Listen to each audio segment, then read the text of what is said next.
우리가 가평에 가면 지구촌 교회에서 세운 필그림 하우스라고 하는 기독교 영성 센터가 있습니다. 그곳에 가면 그 지구촌 교회 원로 목사님이신 이동원 목사님께서 기획하신 또 철로역정 순례길이 있습니다. 제가 들어보니까 목사님이 청소년 때 철로역정을 읽고 꿈을 꾸셨대요. 이런 볼 수 있는 공원이 있었으면 좋겠다. 그 꿈이, 그 비전이 50년 만에 이루어졌다고 그렇게 말씀하십니다. 그곳에 가면 그곳은 우리가 잘 아는 존 번연의 철로역정을 중심으로 한 크리스천, 이름이 크리스천이죠. 이 크리스천의 회심에서 천국까지의 인생 여정을 조형물과 또 건축물을 통해서 형상화해서 조성한 공원입니다. 이 순례자 크리스천이 순례 여정 가운데 철로역정에 보면 많은 사람들을 만납니다. 그 이름이 고집, 전도자, 신실, 절망의 거인, 이런 인물들을 만나죠. 그리고 십자가를 만나고 경험하고 천사들을 만나고, 그리고 뷰티풀 하우스 미궁이라는 곳에 들어가서 쉼을 얻고 무장하고, 겸손의 골짜기, 사망의 음침한 골짜기, 그리고 허영의 시장, 여러 처소를 지나면서 생기는 에피소드와 우리 순례자와 같은 우리 인생에 주는 교훈을 담고 있습니다. 저도 이 철로역정 순례길을 함께 걷고 설명을 들으며 기도하고 예배하는 그런 시간을 가지면서 큰 은혜를 경험했습니다. 철로역정에 보면 크리스천이 전도자의 안내로 복음을 듣습니다. 자기가 살고 있는 도시, 그 도시 이름이 장차 망할, 장망성이라고 그러죠. 성경에 나오는 대로 장차 망할 도시, 그곳을 떠나 천성을 향해 가는 길을 안내받고 좁은 문으로 들어가야 한다. 좁은 문을 향해 나아가도록 합니다. 그런데 그 길을, 순례길을 떠날 때, 믿음의 길을 떠날 때 처음부터 반대하는 사람, 시험, 유혹이 있죠. 많은 유혹이 있고, 또 세속 현자를 만나서 그 길이 아니다, 다른 길이 있다, 도덕촌에 가면 내가 찾는 그 영원한 구원을 얻을 수 있다, 가봐라. 고생만 하다가 다시 돌아왔습니다. 그리고 좁은 문 앞에 이르렀는데 그곳에 두드리라 열릴 것이다. 그 말씀을 보고 두드리는데 그때 어떤 일이 일어나냐면 그 멀리 높은 곳에 서서 보고 있던 바알세불이 불화살로 그곳을 향해서 오는 겁니다. 그 안에 있던 선의가 이 크리스찬을 당겨서 영접하고 해석자의 집으로 들어가게 하죠. 또 그뿐 아니라 십자가를 경험하고 죄짐을 내려놓고 미궁이라는 곳에서 전신갑주로 무장해서 다시 순례길을 떠나는 그 크리스찬 앞을 아블론이라는 파괴자가 막습니다. 그리고 치열한 결투를 벌이기도 합니다. 이 순례자인 크리스천이처럼 죽음의 강을 건너 하나님 나라 천성에 이르기까지 그가 걷는 믿음의 순례길에 많은 도전과 유혹, 사탄의 공격이 있음을 우리가 볼 수 있습니다. 또 순례길을 가고 믿음의 길을 걷는 우리도 그 사실을 익히 알고 있습니다. 우리가 하나님 나라의 백성으로, 구원받은 백성으로, 십자가를 경험한 자로 이 땅에서 믿음의 삶을 살지만 우리가 약간의 틈만 보이면 사탄의 공격이 있다는 사실을 우리가 명심해야 합니다. 사탄은 하나님 나라를 반대하고 하나님 나라의 백성을 미혹하고 실족하게 하려고 우는 사자같이 삼킬 자를 찾아다닙니다. 그러므로 우리가 하나님 나라를 대적하는 원수인 사탄을 알고 우리가 대비하고 무장하고 그에게 틈을 주지 말아야 합니다. 그리고 우리가 더욱더 확신 가운데 거하며 하나님 나라를 더욱 강하게 붙들고 그리고 그 삶대로 순종하며 이루어가는 삶을 살아야 합니다. 성경에 보면 사탄으로 알려진 인물의 정체를 연구하듯이 정확하게 우리에게 밝히지 않습니다. 그런데 헬라어 원어로 보면 이 사탄은 고소하는 자라는 뜻을 가지고 있습니다. 그리고 이 단어는 어디에 쓰이냐면 에덴 동산에서 하와를 유혹했던 뱀으로부터 하늘에서 쫓겨난 반항하는 계명성, 이런 다양한 표현으로 나타납니다. 또 예수님 당시에는 오늘 본문에 나와 있는 바알세불이나 바알세붑, 그리고 또 단순하게 악한 자, 이런 표현으로 쓰였습니다. 예수님을 반대하는 자들은 예수님이 사탄과 한패라고 오늘 말씀에 보면 그렇게 비난합니다. 그렇게 반대하고 비난했지만 예수 그리스도를 경험하고 십자가를 경험하고 구원받은 크리스천들은 초대교회 때부터 오히려 예수님께서 그 공격과 그 유혹, 영적 싸움 가운데 귀신들을 쫓아내시고 그리고 십자가 죽음을 통해 친히 사탄을 이기셨다고 그렇게 믿었습니다. 그래서 우리 그리스도인들의 영적 싸움, 이 씨름이 여전히 이 땅 가운데 살면서 여전히 영향력을 미치고 있는, 한정된 시간 안에 이 땅 가운데 영향을 미치고 있는 사탄과 함께 치열한 싸움을 벌이고 있을지라도 우리는 이 궁극의 적을 이기는 최후의 승리가 보장되어 있다는 사실을 믿음으로 확신하고 나아가는 줄 믿습니다. 우리의 싸움은 이미 이기신, 주님께서 이기신 싸움을 싸우는 겁니다. 그가 우리를 공격하고 두렵게 하고 거짓말하고 참소하지만 우리는 겁낼 필요가 없습니다. 철로 역정에 보면 십자가를 경험하고 걸어가는데 그 과정 가운데 또 시험을 몇 길을 경험하고 또 좌절하기도 합니다. 그러다가 어디에 이르냐면 미국이라는 곳에 가까이 왔을 때, 이름이 급정이라고 하는데 급정이가 몇 명이 도망쳐 나오는 거예요. 왜 그러냐 했더니 저 앞에 무서운 사자가 있다, 가면 안 된다고 그럽니다. 그래서 이 크리스천이 가던 길을 그래도 계속 가는데 정말 무시무시한 사자가 기다리고 있는 거예요. 너무 무슨 사자를 이길 수가 없으니까. 그런데 저 사자 건너편에 미궁에서 사람들이 두려워하지 말고 오라고 손짓을 합니다. 사자를 보라고. 그래서 사자를 가만히 봤더니 그 무서운 사자가 어떻게 됐냐면 쇠줄에 묶여 있는 거예요. 여러분, 쇠줄에 묶인 사자는 우리를 어떻게 할 수 없습니다. 우리의 순례길에 나타나는 사단의 공격이 바로 그런 것입니다. 그래서 우리는 이미 이긴 싸움, 우리를 어떻게 할 수 없는 이 사탄을 대적해 담대하게 우리가 걸어갈 수 있는 것이죠. 우리는 궁극적으로 이 사탄을 이기는 최후 승리가 보장되어 있음을 다시 한번 기억하시게 되기를 축복합니다. 오늘 말씀을 통해서 우리의 영적 싸움을 걸어갈 때 우리가 어떻게 이 사탄의 지배하에 벗어나서 하나님 나라의 지배로 들어가는지 우리에게 말씀해 주고 계십니다. 먼저 이 말씀의 배경이 되는 22절 말씀을 우리가 먼저 함께 읽겠습니다. 시작. 사람들이 귀신이 들려서 눈물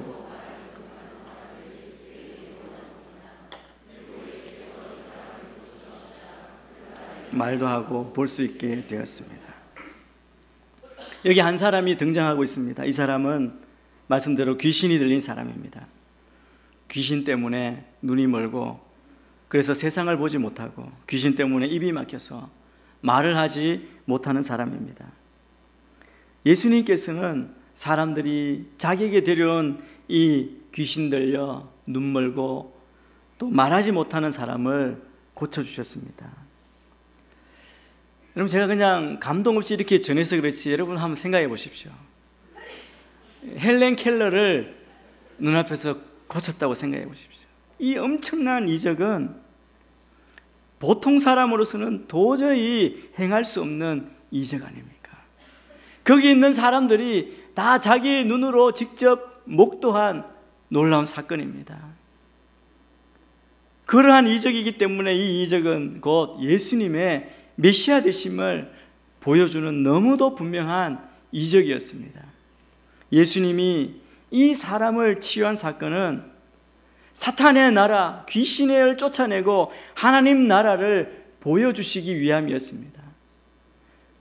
하나님 나라는 사탄의 나라와 함께 존재할 수 없습니다. 이 사탄이 쫓겨났다, 귀신이 쫓겨났다는 것은 그 사람 가운데 그곳에 하나님의 통치가 이루어진 것을 말씀합니다. 사탄의 패배, 그리고 하나님 나라의 구원이 그 사람에게, 이 사람들에게, 우리에게 임한 증거입니다. 여러분, 이 말씀을 통해 작게 우리가 또 볼 수 있는 것은, 우리 예수님께 나와 도움을 구하는 사람은 누구에게나 구원을 베풀어 주신다는 사실입니다. 자비와 사랑을 베푸십니다. 그런데 이 사건, 놀라운 일이 일어났는데, 이 사건을 많은 사람들이 보았는데 사람들의 반응입니다.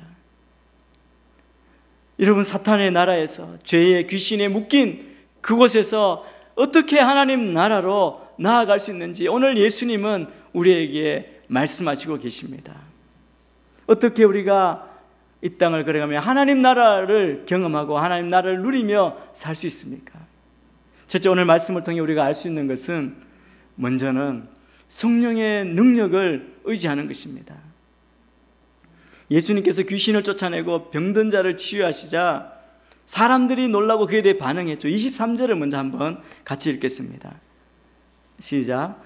그러자 모든 사람이 놀라며 말했습니다. 이분이 혹시 그 다윗의 자손이 아닐까? 다윗의 자손이 아닐까? 예수님의 이 치유 기적을 보고 놀란 사람들의 반응입니다. 그런데 이 물음은 원문을 보면 메티라고 하는 부정의문문으로 이 부정적인 답을 예상하고 있는 겁니다. 이 사람들이 이렇게 질문하는 것은 놀란 것을 보았습니다. 그때 생각나는 것이 뭡니까? 다윗의 자손, 메시아가 생각나는 겁니다. 그런데 이 의문을 갖는 거죠. 결정적인 확신이 아직 없기 때문에 반신반의하는 모습을 보여주는 겁니다.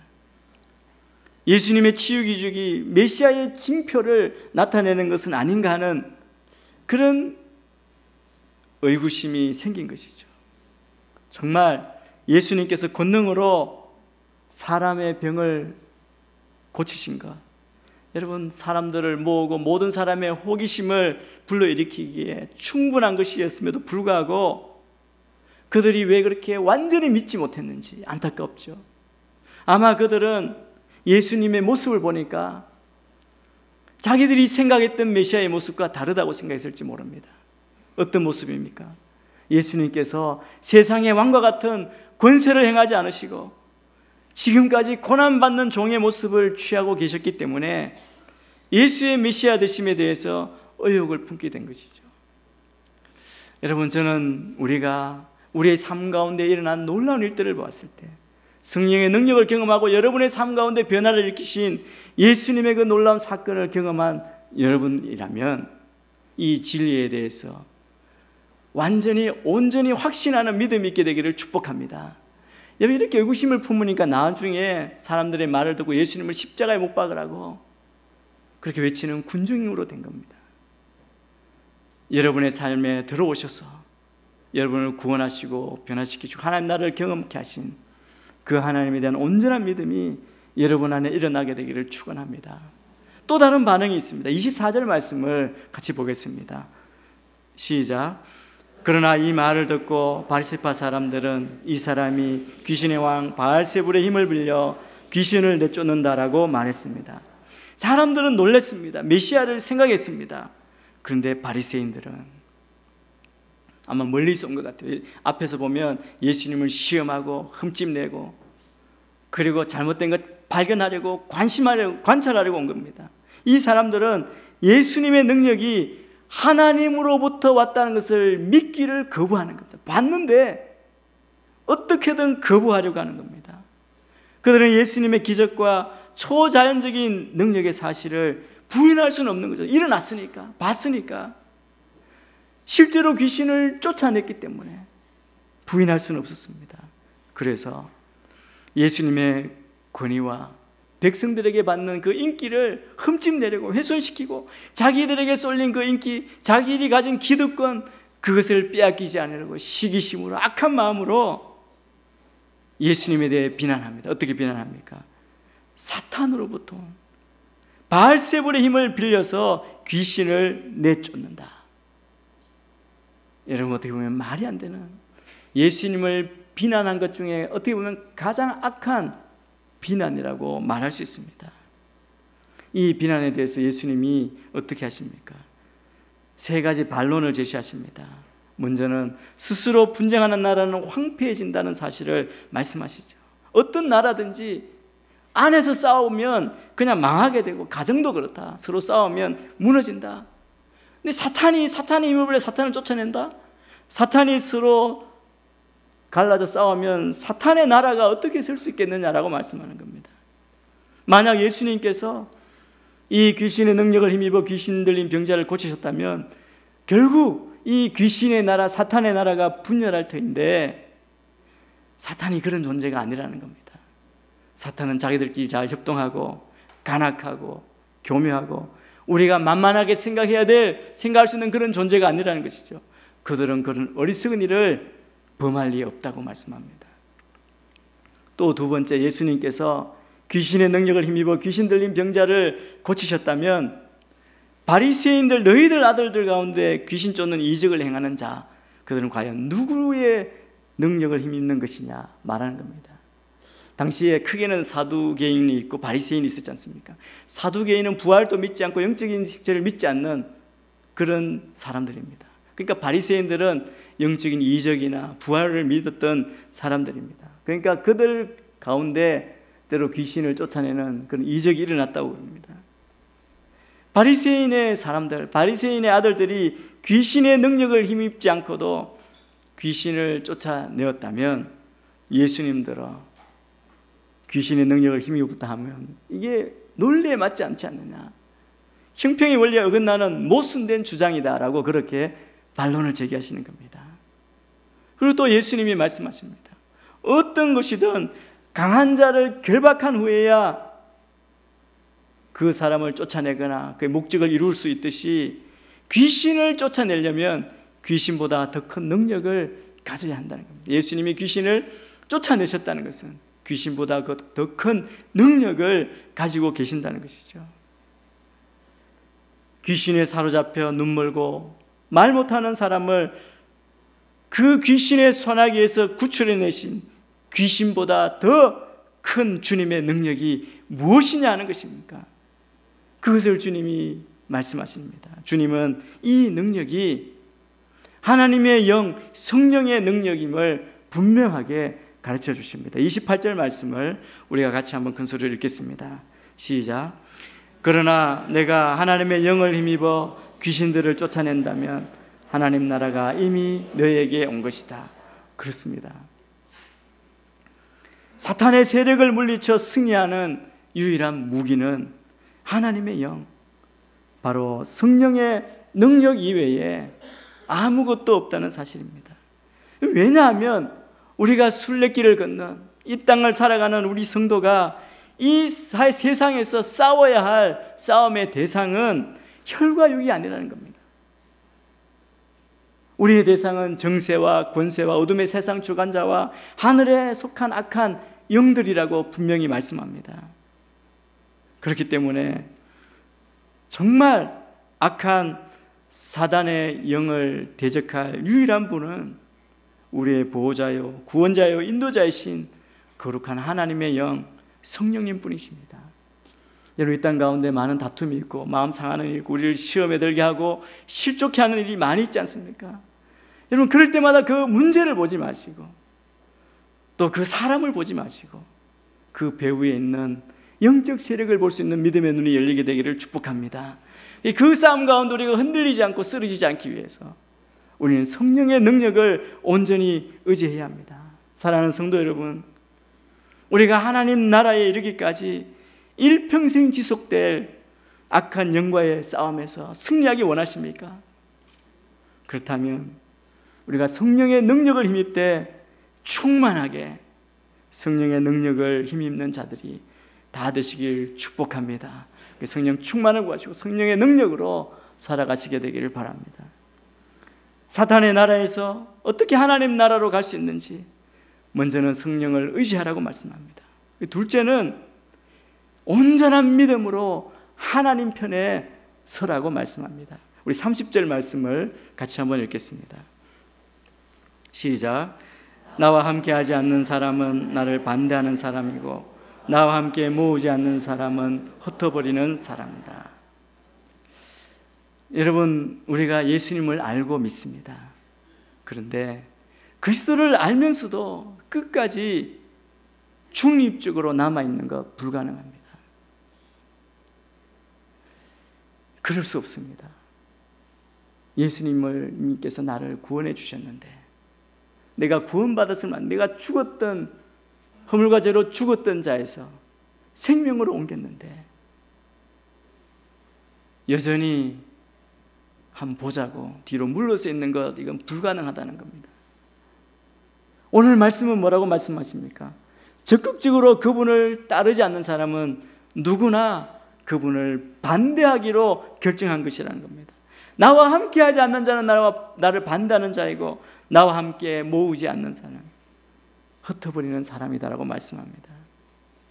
악에 대한 선의 싸움, 믿음의 싸움에서 중립적으로 남아있으려고 하는 사람은 누구든지 홀로 선하신 하나님과 떨어지기로, 반대하기로 결정하는 것과 같습니다. 여러분, 이 말씀을 우리가 심각하게 묵상하고 우리 인생의 방향을 새롭게 결정해야 될 줄 믿습니다.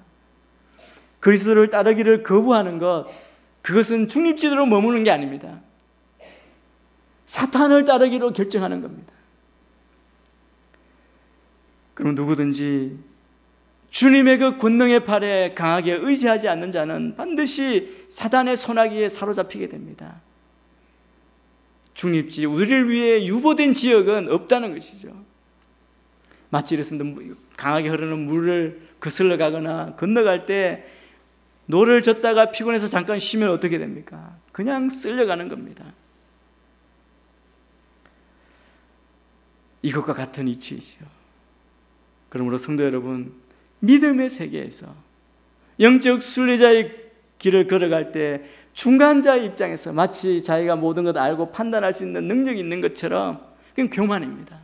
그런 것처럼 중간자 입장에 서 있는 것은 사탄의 편에 가담하는 것과 같다는 사실 분명히 기억해야 합니다. 그리고 우리는 그저 주님을 아는 정도가 아니라 보다 적극적으로 전신갑주를 입고 주님의 군사가 되어 사탄을 철저하게 대적하고 우리 주님께 온전한 충성을 다하는 자들이 다 되시기를 주의 이름으로 축복합니다. 그럴 때 하나님 나라를, 우리가 얻은 나라를 지키고 그 하나님 나라를 향하여 온전히 나아가는 자가 되는 줄 믿습니다. 첫째는 성령을 의지하는 것이고 믿음으로 하나님 편에 서는 겁니다. 마지막으로 주님이 우리에게 말씀하신 것이 있습니다. 하나님 나라에 나아가기 위해서 우리는 죄사함을 받아야 합니다. 죄의 용서함을 받아야 합니다. 31절, 32절 말씀 같이 읽겠습니다. 시작. 그러므로 내가 너에게 말한다. 사람의 모든 죄와 신성 모독하는 말은 용서받겠지만 성령을 모독하는 것은 용서받지 못할 것이다. 누구든지 인자를 욕하는 사람은 용서받겠지만 성령을 모독하는 사람은 이 세대와 오는 세대에서도 용서받지 못할 것이다. 먼저 여러분, 이 말씀 우리가 어떻게든 이 내용을 들어서 아실 겁니다. 그런데 먼저 앞에 말씀을 보시면 예수님께서 사람의 모든 죄와 신성 모독하는 말은 용서를 받는다, 이 말을 먼저 하신 걸 기억하십시오. 우리에게 격려가 되고 위로가 되고 위안이 되는 말씀을, 약속을 먼저 하셨습니다. 사람들은, 예수 믿는 사람들은 두려움에 떨는 경우가 많습니다. 왜냐하면 이 약속을 놓치는 거예요. 이 약속을 잊어버리고 그 뒤에 오는 경고에 대해서만 염려하는 겁니다. 내가 혹시 성령을 모독하지 않았나? 그런데 여러분, 이 의미를 우리가 잘 알아야 합니다. 예수님을 믿는 자들은 모든 죄, 이 죄는 어떤 게 있습니까? 악한 행동도 있고 잘못된 행동, 선한 행위를 하지 않는 것, 악한 생각, 악한 동기들 다 있죠. 그리고 모든 모독, 신성 모독이죠. 하나님께 대해 안 좋은 말, 악한 말 하는 것, 원망하는 것, 이런 것도 사함 받는다는 것이 사실이라는 겁니다. 우리가 주님 앞에 나와 십자가 앞에 서서 우리가 우리의 죄를 고백하고 회개가 있는 곳에 하나님께서 하나님께 용서받지 못할 죄는 없다는 분명한 사실, 그 믿음입니다.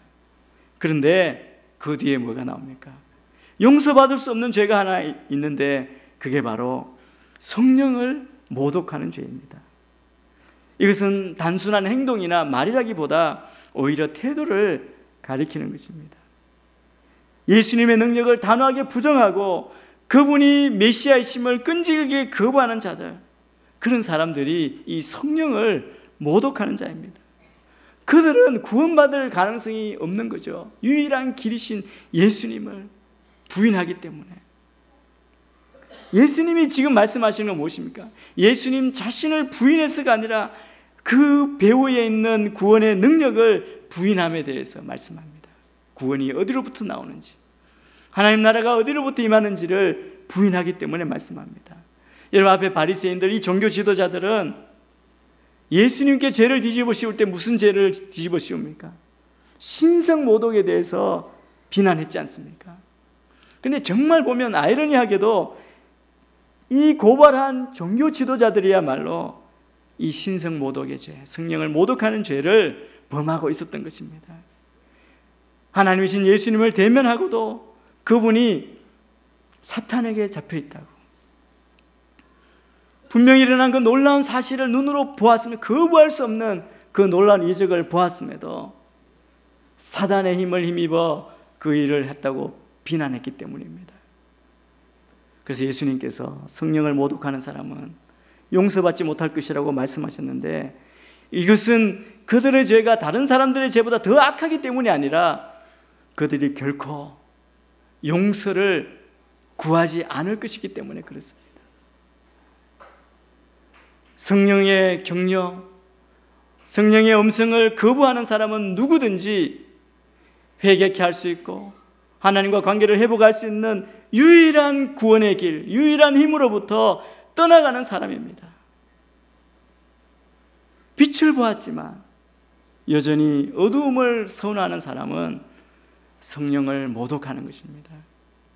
그래서 이 죄는 이 세상과 오는 세상에서도 용서받지 못할 것인데, 그것은 그가 용서를 구하지도 않았고 그 죄의 결말이 영원할 것이기 때문에 그렇습니다.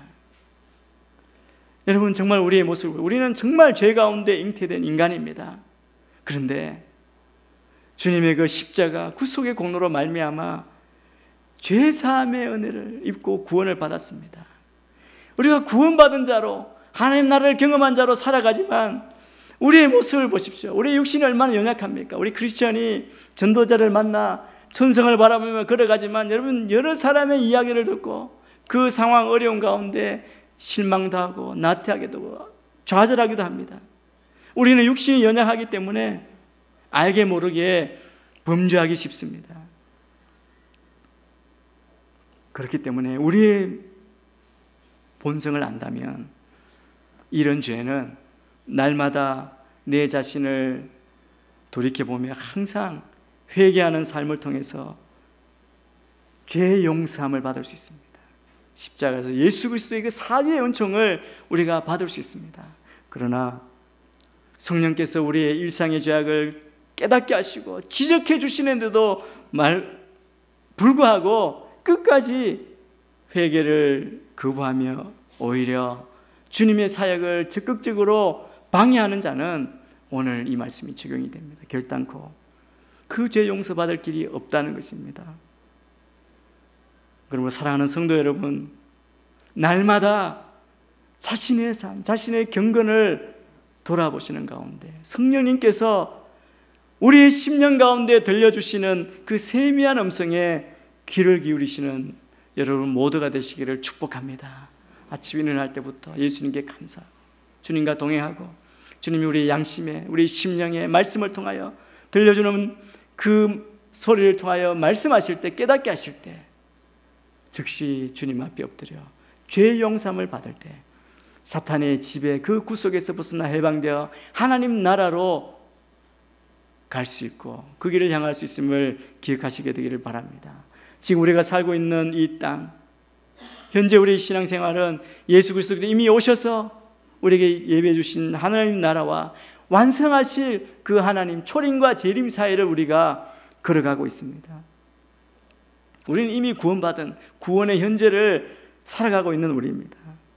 예수님은 우리에게 미래 부활로 완성될 하나님 나라를 먼저 우리에게 맛보게 하셨고 가져다 주셨습니다. 그러나 완성된 하나님 나라 구원은 아직 오지 않았습니다. 우리는 지금 그렇기 때문에 죄와 사탄의 공격으로 인해서 사망의 고통을 받지만 그리스도로 말미암아 하나님 나라의 구원, 생명을 얻었고 지금 우리는 맛볼 수 있습니다. 우리 이미 구원받았지만 아직 공중권세 잡은 죄와 사탄의 나라에 살고 있습니다. 우리는 아직 죄와 사탄의 나라에서 사망의 종로를 할 때가 많지만 그리스도로 말미암아 하나님 나라 백성이 되었습니다. 생명을 얻었습니다. 우리는 성령님이 함께 하심으로 부활의 확신, 부활의 보증을 받은 자입니다. 예수님이 다시 오시면 반드시 우리는 영광스럽게 주님을 만날 것이고 부활할 것입니다. 그러나 우리는 아직 육신을 입고 사망의 고통 가운데 있습니다. 죄와 사탄 때문입니다. 그래서 우리는 죄의 욕구와 사탄의 유혹이 여전히 있는 세상 속에서 하나님 나라를 완성하며 부활의 소망을 완성하며 살아가는 것이죠. 그런데 여러분 기억해 보십시오. 하나님 나라의 반대는 사단의 나라입니다. 우리가 구원 얻은 우리, 하나님 나라를 살아가는 우리에게 사탄이 우리를 공격할 것, 이건 분명합니다. 늘 우리를 꾀려고 지금도 우는 사자처럼 삼킬 자를 찾고 있습니다. 우리의 과거의 모습은 허물과 죄로 죽었고 공중권세 잡은 사탄을 따라 살아왔던 우리입니다. 우리는 마음과 육체의 원하는 대로 죄 가운데 살아왔고 그 열매는 사망이었습니다. 그러나 이제는 예수 그리스도로 말미암아 흑암의 나라에서 사랑의 아들의 나라로 옮겨진 사람입니다. 사탄의 나라에서 하나님 나라로 옮겼습니다. 우리가 이 나라를 계속 지키고 승리하며 살기 위해 성령의 능력을 의지하시고 그리고 온전히 하나님 편에 믿음으로 하나님 편에 적극적으로 서시고